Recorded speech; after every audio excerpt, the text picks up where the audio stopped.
মামা কি পুজো করছো? ইতু পুজোয় কি লাগে?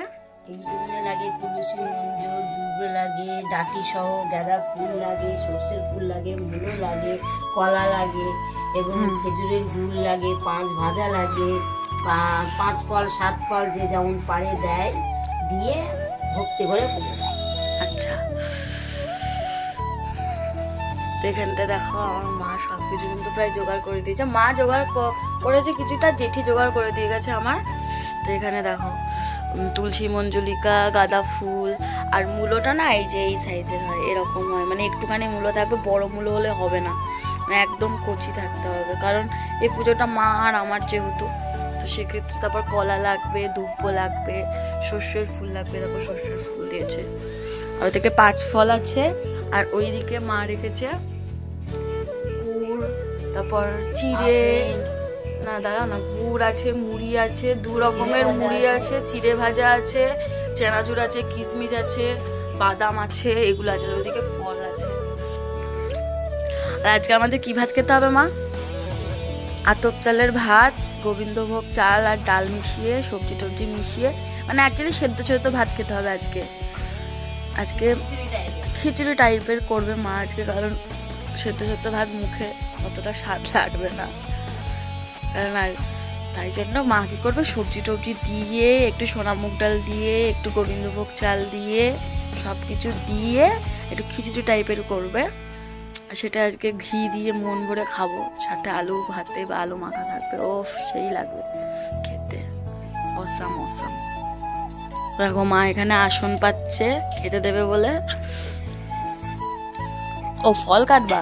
তো আমি এখন দাঁত ফাত কিচ্ছু মাজিনি, তো ঘুম থেকে উঠে চলে এসেছি। মা যেহেতু সাজাচ্ছে দেখতে, মানে আমাকে তো শিখে রাখতে হবে, এটা তো আমার আর মায়ের পুজো, আমাকে তো পরে করতে হবে, তাই জন্য আমি চলে আসলাম। আর আমি ঠাকুরটা ছোবো না আজকে, আমার একটু প্রবলেম হয়েছে, তো এই জন্য মা আজকে পুজোটা করবে।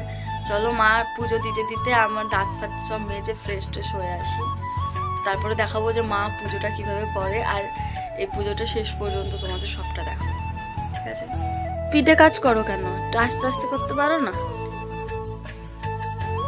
আমাদের ঠাকুরকে খেজুরের আটিগুলো ফেলে দেয়, বীজগুলো ফেলে দেয়, তারপরে করে, কারণ আমাদের যেমন আটি ছাড়িয়ে খেতে, মানে বীজ ছাড়িয়ে খেতে কষ্ট হয়, ঠাকুরেরও কষ্ট হয়, তাই তো মা? না তুমি বলো কেন এগুলো ছাড়াচ্ছ বীজগুলো?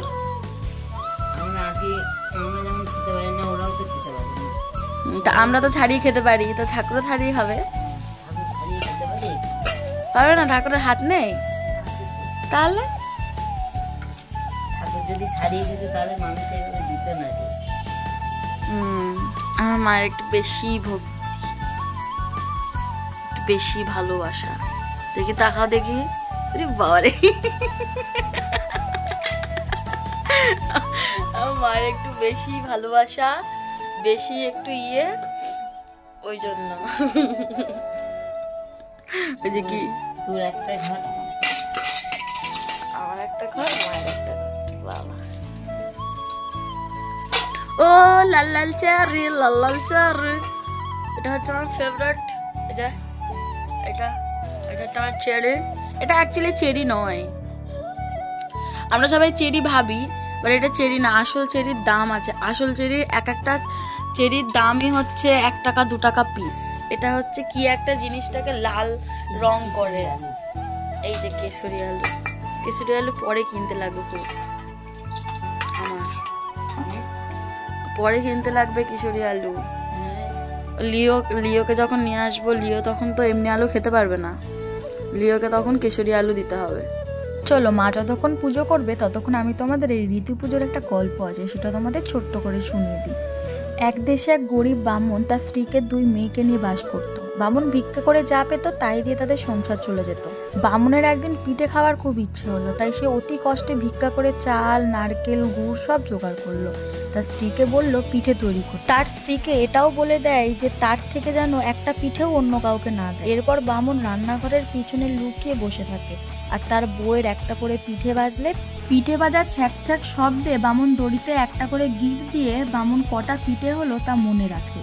তারপর তার বউ যখন তাকে পিঠে খেতে দেয়, দেখে 2টা পিঠা কম আছে। এটা দেখে বামুন ভীষণ রেগে যায়, আর বামুনের রাগ দেখে তার বউ ভয়ে তার 2 মেয়েকে 2টো পিঠে দেওয়ার কথা তাকে বলে দেয়। আর এটা শুনে বামুন তার 2 মেয়েকে তার পিসির বাড়ি রেখে আসার কথা বলে। মেয়ে দুটোর নাম ছিল উমনো আর ঝুমনো। তার কথা মতোই বামুন তার 2 মেয়েকে নিয়ে পরের দিন সকালবেলাতেই বেরিয়ে যায়। এবার সারাদিন চলতে চলতে খিদে তৃষ্ণায় মেয়ে দুটো একটা গাছের তলায় শুয়ে পড়ে। আর বামুন এটারই অপেক্ষা করছিল যে কখন এরা ঘুমাবে, আমি একে ফেলে চলে যাব। আর যাওয়ার সময় আশেপাশে রাস্তায় পুরনো শামুক ভেঙে তার উপর লাল রং মিশিয়ে ছড়িয়ে দিয়ে যায়। এবার মেয়েগুলো যখন ঘুম থেকে ওঠে তখন দেখে পাশে বাবা নেই, এবার চারিদিকে রক্ত পড়ে আছে।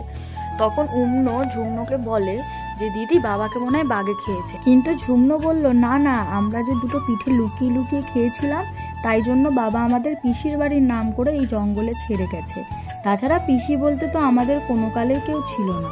এবার তারা দুজনেই ভয়ে প্রচন্ড কাঁদতে লাগলো, আর কাঁদতে কাঁদতে হঠাৎ দূর থেকে দেখলো যে একটা বাঘের গর্জন আসছে। তখন তারা আরো ভয় পেয়ে গেল আর থরথর করে কাঁদতে লাগলো। তখন অন্য ঝুমনোকে বলল, ওই দেখ দিদি, দূরে না একটা বটগাছ আছে, চল আমরা ওখানে আশ্রয় নিই। আর কথা শেষ না হতে হতে দুজন ছুটতে বটগাছের নিচে চলে গেল। আর বটগাছের সামনে তারা হাত জোড় করে বলল, বাবা বটরাজ নারায়ণ, আমরা ভয়ানক বিপদে পড়েছি। ওই যে দূরে শোনো বাঘের গর্জন, এই যে আমাদের এক্ষুনি এসে খেয়ে ফেলবে, তুমি আমাকে আশ্রয় দাও, ঠাকুর আমাকে বাঁচাও।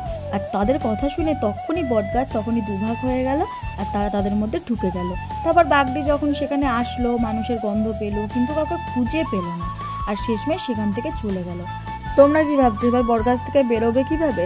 ওরা বটগাছ থেকে বেরিয়েছিল, আরো অনেক ঘটনা ঘটেছিল। আমি পরের কোনো একটা ভিডিওতে তোমাদের সাথে শেয়ার করবো যদি তোমরা চাও। এই দেখো সব মন্ত্র মন্ত্র সব লেখা আছে এর মধ্যে। ওরে বাবারে, ওরে কি দেখলাম, আই লাভ কৃষ্ণ লিখে রেখে দিয়েছে খাতার মধ্যে, ঠিক আছে? এই দেখো মন্ত্র খুঁজছে, এখন মন্ত্র পড়বে। আর ব্রত কথাটা চলছে এইখানে, কারণ উনি গল্পটা জানে না, আমার ঠাকমা জানতে। এই যে ঠিক আছে। তখন বামন আরো রেগে গেল, বলল, পিঠে 2টি কোথায়?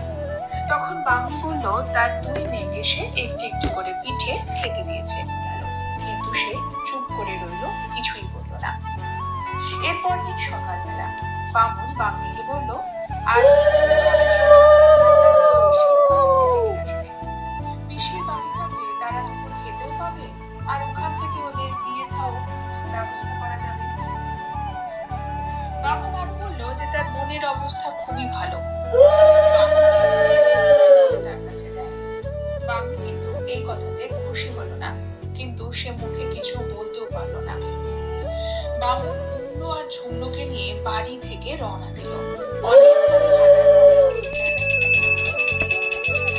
তো সকাল থেকে আমি উপোসই করেছিলাম।